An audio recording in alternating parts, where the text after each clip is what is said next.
बनेगी। तो इसने भी श्राप दे दिया कि जब तुम्हारा हम भला करने आए तो तुमने मुझे अनभल का श्राप दे दिया। जाओ मैं भी श्राप देती हूँ, अगर मैं वैश्या बनूंगी तो तुम जिस भी योनि में रहोगे तुम्हें मेरे प्रति आसक्ति होगी ही। आज वही वैश्या, वही लड़की वैश्या बनी और वही ब्रह्मचारी ब्राह्मण बना, दोनों को आसक्ति में बंधना पड़ा। भगवान का कीर्तन भजन करने से भगवान, एक जानते हो एक गांव में एक दुष्ट रहता था, कभी भी भगवान का वो नाम नहीं लेता था, कभी भगवान का नाम नहीं लेता था। एक दिन उस गांव में एक संत आए, हरि कीर्तन करते हुए पूरे गांव में घूमने लगे। संतों को देख करके कुछ दुष्ट थे, ताश वाश खेल रहे थे। उन्होंने कहा महाराज, जैसे अभी भी गाँव में अभी कोई धोती कुर्ता वाला पहुंच जाए तो जो लंठ होते हैं वो सब बड़ा मजाक उड़ाते हैं, लेकिन मजाक उनका नहीं, अपने आप का उड़ा रहे हैं। संतों को देख करके वो मजाक उड़ाने लगे, बोले महाराज बहुत संत बनते हो ना, हमारे घर गांव में एक दुष्ट है, उसे थोड़ा भगवान का नाम निकलवा दो तब जाने कि आप संत हो। बोले ठीक है बुलाओ। बुलवाए, आया वो, बोले बेटा एक बार बोल राम। बोला कुछ नहीं लेना है मुझे नाम, कहां से आ गया? फिर संत ने बोला नहीं बेटा एक बार बोलो राम। फिर वो गुस्सा गया, नाराज हो गया, हमें कुछ नहीं बोलना, क्यों आप बार बार बोल रहे? संत ने सोचा कि ऐसे नहीं बोलेगा, उठा करके जमीन में पटका। बोले बेटा बोल राम। बोला नहीं बोलूंगा, बिल्कुल नहीं बोलूंगा। गला पकड़े दबाने और कहे कि अभी नहीं बोलेगा राम तो तुझे आज मार डालूंगा, कोई तेरी सहायता नहीं करेगा। हम संत हैं, हमारे ना आगे नाथ न पीछे पगहा, हमारे पास कोई नहीं है कि जो हमारे लिए रोएगा। हम आज तुझे मार डालेंगे। जब डर गया वो कि सच में ये संत है, फकीर है, न जाने सच में मार दे, और कोई सब देख रहे हैं, कुछ बोल नहीं रहे हैं, तो इसने कहा ठीक है जाओ। एक बार लिया राम, एक बार सिर्फ उसने राम का नाम लिया, उसका प्रभाव हुआ। वो दुष्ट जब मरा यमलोक गया। यमलोक में यमराज ने धर्मराज की सभा लगाई, वहां पर चित्रगुप्त सबके बही खाते। आज आप बैठ करके कथा सुन रहे हो ना, ये लिखा जा रहा है वहां पर। जो घर में सुन रहे हैं वो भी लिखा जा रहा है, जो यहाँ आके सुन रहे हैं वो भी लिखा जा रहा है, जो नहीं आए हैं वो भी लिखा जा रहा है। सबके कर्म की लेखनी वहां पर लिखी जा रही है। चित्रगुप्त ने बही खाता खोला। यमराज ने कहा देखो इस जीवात्मा के बारे में कुछ डिसीजन करो, क्या बात है? बोले क्या बताएं, ये जीवात्मा तो जिंदगी भर पाप ही किया महाराज, इसने जीवन में कभी पुण्य नहीं किया है। अच्छा कभी तो किया होगा, देखो ना एक बार। बोले नहीं महाराज, इसने मैंने देख लिया, एक भी पुण्य इसने नहीं किया। अच्छा खूब पाप किया? बोले हाँ। बोले फिर से एक बार देख लो। हम धर्मराज हमेशा धर्म का कार्य करते हैं। धर्मराज चाहते हैं कि मेरे किसी भगवान के जीवों के साथ कभी अन्याय ना हो पाए। उन्होंने कहा एक बार फिर से पलट के देखो। तब तक उसने कोने में देखा कि इसके एक चरित्र में लिखा था कि एक बार इसने राम का नाम लिया था।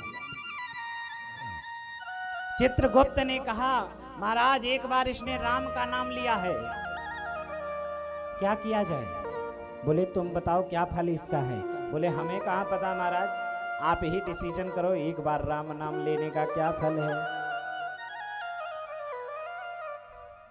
बोले हमें भी नहीं पता है। धर्मराज की बुद्धि चकराई। एक बार इसने राम नाम लिया है, इसका क्या फल हो सकता है?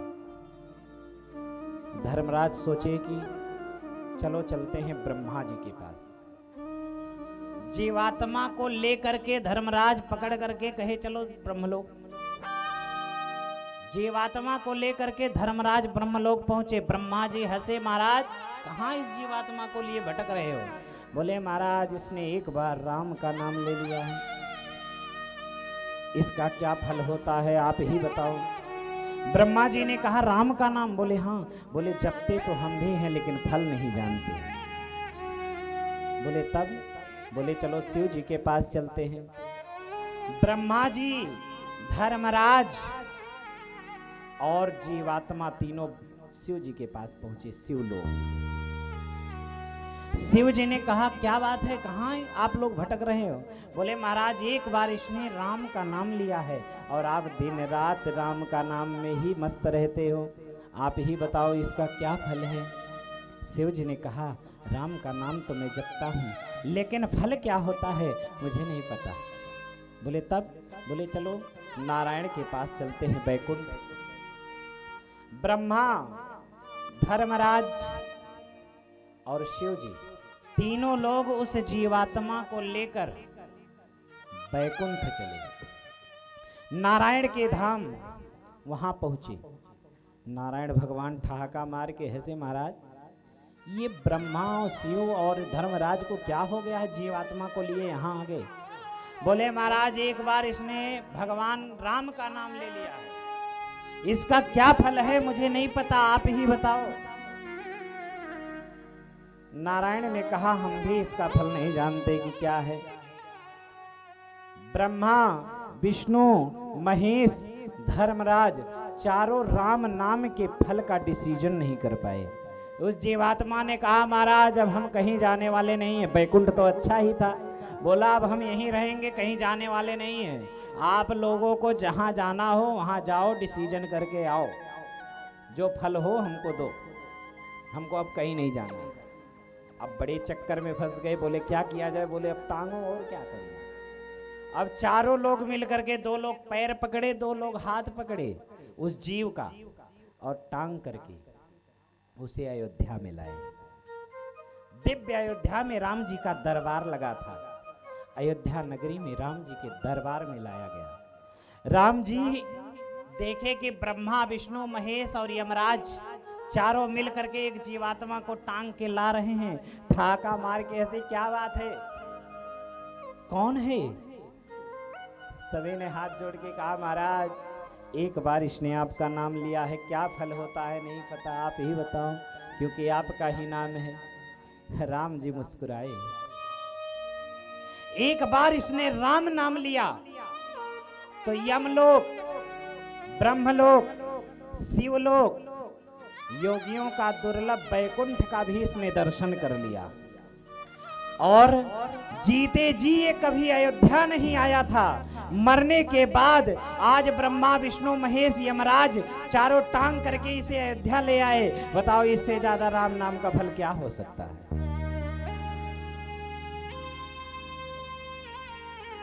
राम न सकहि नाम गुण गाए। राम जी अपने गुण की महिमा नहीं गा सकते। एक बार हनुमान, जब सेतु का बंधन हो रहा था, हनुमान जी राम राम लिखते थे तो पत्थर डालते थे तो पत्थर तैरने लगता था। तो राम जी ये चीज देखे तो राम जी ने सोचा मेरे नाम से पत्थर तैर रहे हैं। बोले हाँ।